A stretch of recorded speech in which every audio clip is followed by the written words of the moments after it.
Assalamualaikum warahmatullahi wabarakatuh.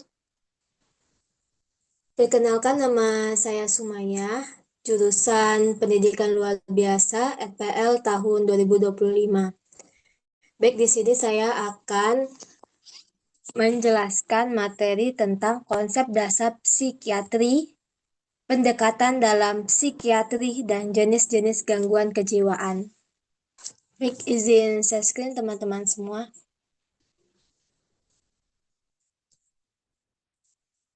Konsep dasar psikiatri.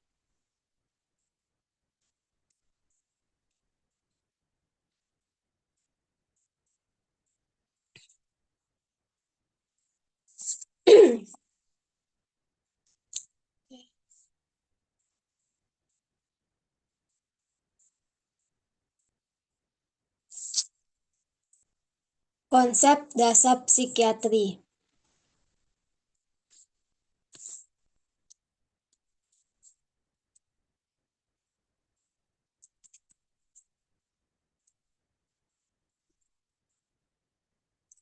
Psikiatri merupakan cabang ilmu kedokteran yang mempelajari tentang diagnosis, pengobatan, dan pencegahan gangguan mental serta emosi dengan pendekatan holistik biopsikososial. Konsep dasar ini menekankan manusia sebagai entitas utuh, bukan hanya gejala, untuk meningkatkan kesehatan jiwa dan kualitas hidup. Psikiatri itu sendiri merupakan ilmu kedokteran dasar, psikologi, sosiologi, dan humaniora seperti filsafat serta seni. Tujuannya mencakup pencegahan primer, sekunder, dan tersier, gangguan seperti depresi atau skizofrenia.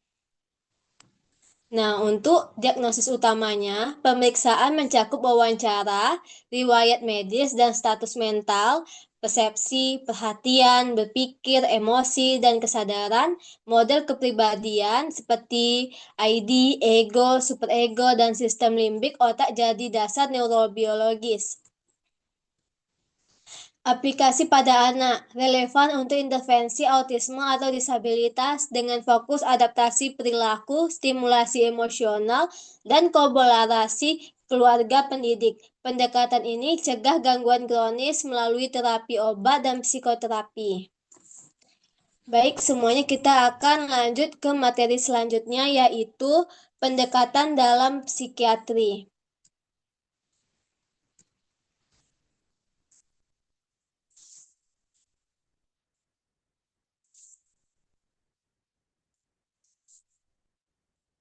Pendekatan dalam psikiatri. Pendekatan dalam psikiatri bersifat multidisiplin dengan model biopsikososial sebagai fondasi utama, mengintegrasikan faktor biologi seperti genetik, neurokimia, psikologi seperti pikiran, emosi, dan sosial, lingkungan, keluarga untuk diagnosis dan terapi holistik. Pendekatan biologis itu fokus pada farmakoterapi seperti antidepresan atau antipsikotik untuk keseimbangan neurotransmitter serta intervensi seperti ECT pada kasus resisten. Cocok untuk gangguan seperti skizofrenia atau bipolar dengan monitoring efek samping. Kedua, itu ada pendekatan psikologis. Pendekatan psikologis itu yaitu CBT atau Cognitive Behavioral Therapy itu mengubah pikiran disfungsional melalui identifikasi distorsi, jurnal pikiran, dan modifikasi perilaku. Terstruktur 10-20 sesi per mingguannya. Psikoterapi lain seperti psikoanalisis, eksplorasi masa lalu efektif untuk depresi dan kecemasan. Baik, kita lanjut ke materi selanjutnya. Ini ada pendekatan sosial dan lainnya. Selain pendekatan biologi, ini ada pendekatan sosial dan lainnya, itu seperti CLP, Consultation Liaison Psikiatri. Kolaborasi antar disiplin untuk pasien medis dengan isu mental. Family terapi ini libatkan keluarga. Pencegahan primer via edukasi relevan untuk anak berkebutuhan khusus seperti autisme. Baik, demikianlah presentasi pada hari ini. Kita akan lanjut ke materi selanjutnya, yaitu jenis-jenis gangguan kejiwaan.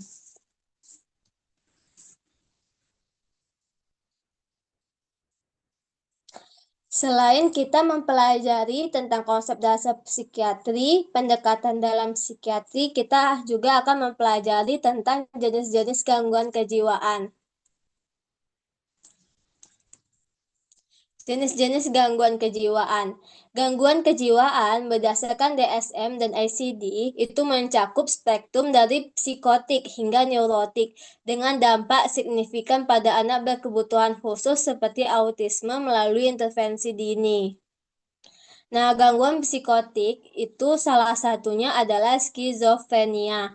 Biasanya ditandai dengan halusinasi, delusi, dan pikiran kacau. Gangguan skizotipal melibatkan isolasi sosial dan keyakinan aneh. Gangguan ini biasanya persisten fokus pada ide irasional tetap sering memerlukan antipsikotik. Selanjutnya ada gangguan suasana hati yang biasanya itu disebut contoh salah satunya adalah gangguan bipolar, bergantian mania depresi. Nah, itu ada depresi mayor menunjukkan anhedonia, insomnia, dan pikiran untuk bunuh diri. Gangguan afektif musiman terkait siklus cahaya. Nah, ini ada gangguan kecemasan dan neurotik.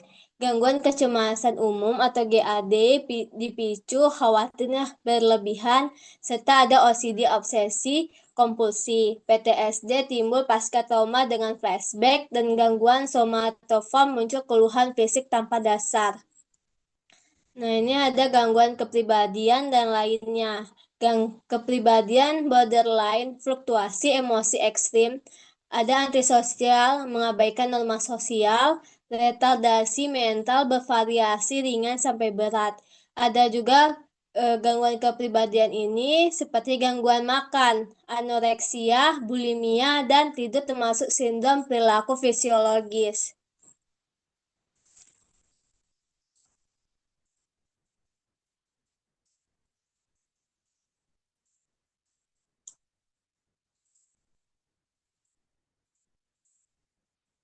Demikianlah presentasi Pak saya pada ketiga materi tersebut.